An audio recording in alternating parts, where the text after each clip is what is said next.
யோவானுக்கு வெளிப்படுத்தின விசேஷம் 9ஆம் அதிகாரம்.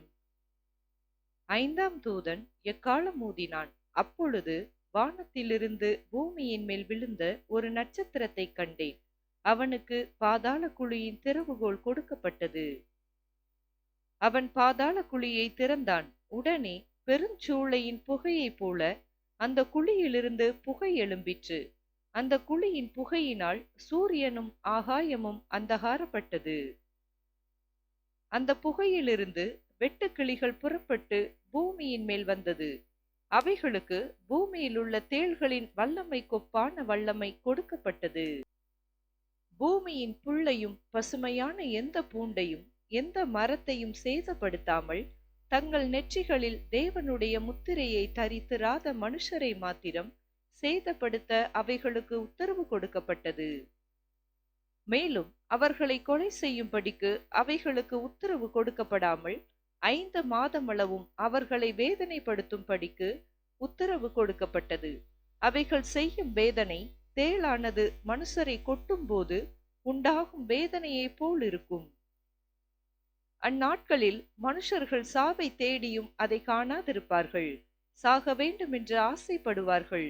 சாவோ அவர்களுக்கு விலகி ஓடிப்போம். அந்த வெட்டுக்கிளிகளின் உருவம் யுத்தத்திற்கு ஆயத்தம் பண்ணப்பட்ட குதிரைகளுக்கு ஒப்பாயிருந்தது. அவைகளுடைய தலைகளின் மேல் பொன்மயமான கிரீடம் போன்றவைகள் இருந்தன. அவைகளின் முகங்கள் மனுஷருடைய முகங்கள் போல் இருந்தன. அவைகளுடைய கூந்தல் ஸ்திரீகளுடைய கூந்தல் போல் இருந்தது. அவைகளின் பற்கள் சிங்கங்களின் பற்கள் போல் இருந்தன. இருப்பு கவசங்களைப் போல மார்க்கவசங்கள் அவைகளுக்கு இருந்தன. அவைகளுடைய சிறகுகளின் இரைச்சல் யுத்தத்திற்கு ஓடுகிற அநேக குதிரைகள் பூண்ட ரதங்களின் இரைச்சலுக்கு ஒப்பாயிருந்தன. அவைகள் தேள்களின் வாள்களுக்கு ஒப்பான வாள்களையும் அந்த வாள்களில் கொடுக்குகளையும் உடையவைகளாயிருந்தன. அவைகள் 5 மாதமளவும் மனுஷரை சேதப்படுத்துவதற்கு அதிகாரமுடையவைகளாயிருந்தன. அவைகளுக்கு ஒரு ராஜன் உண்டு. அவன் பாதாளத்தின் தூதன். எபிரேயு பாஷையிலே அபத்தோன் என்றும் கிரேக்கு பாஷையிலே அப்பொல்லியோன் என்றும் அவனுக்கு பெயர். முதலாம் ஆபத்து கடந்து போயிற்று.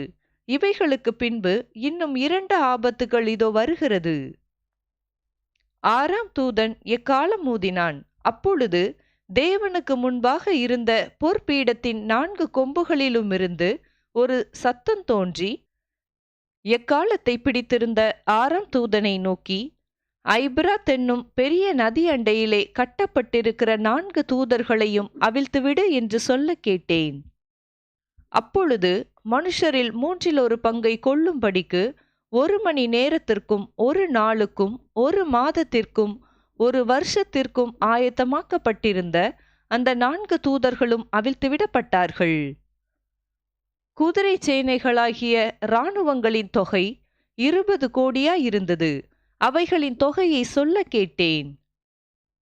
குதிரைகளையும் அவைகளின் மேல் ஏறி இருந்தவர்களையும் நான் தரிசனத்தில் கண்ட விதமாவது, அவர்கள் அக்கினி நிறமும் நீல நிறமும் கந்தக நிறமுமான மார்க்கவசங்களை உடையவர்களாயிருந்தார்கள்.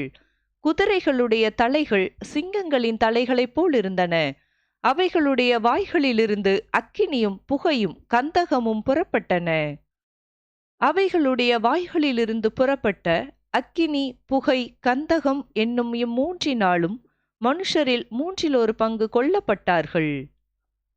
அந்த குதிரைகளின் வல்லமை அவைகளுடைய வாயிலேயும் வாள்களிலேயும் இருக்கிறது. அவைகளுடைய வாள்கள் பாம்புகளுக்கு ஒப்பானவைகளாயும் தலைகள் உள்ளவைகளாயும் இருக்கிறது. அவைகளாலே சேதப்படுத்துகிறது.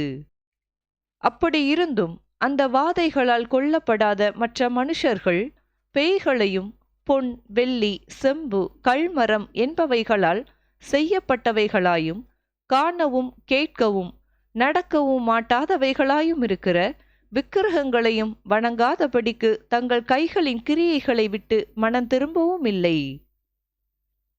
தங்கள் கொலை பாதகங்களையும் தங்கள் சூனியங்களையும் தங்கள் வேசித்தனங்களையும் தங்கள் களவுகளையும் விட்டு மனம் திரும்பவும் இல்லை.